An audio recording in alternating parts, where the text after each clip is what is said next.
Dopo molto tempo, quasi 3 mesi, finalmente oggi riesce a vedere di persona i suoi genitori grazie alla stanza degli abbracci.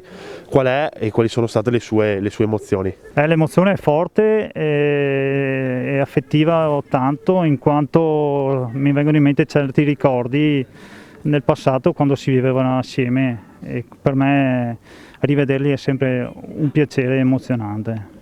E cosa hanno detto i suoi genitori? Quali sono state le loro richieste?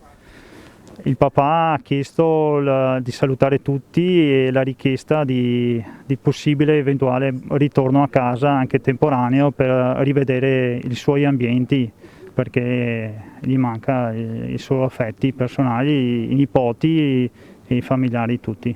Questi sono stati dei mesi comunque difficili, ma la struttura cosa ha fatto per facilitare il periodo?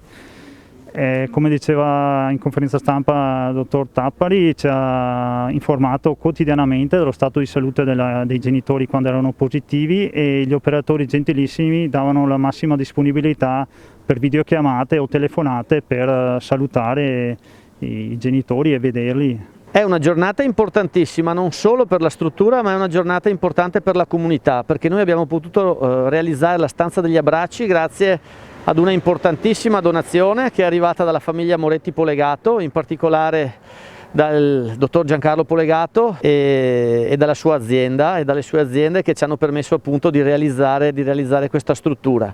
E quindi, diciamo, il territorio, la comunità ha contribuito non solo a parole ma anche proprio materialmente a poter permettere il riabbraccio, come avete visto, tra gli ospiti e i loro familiari.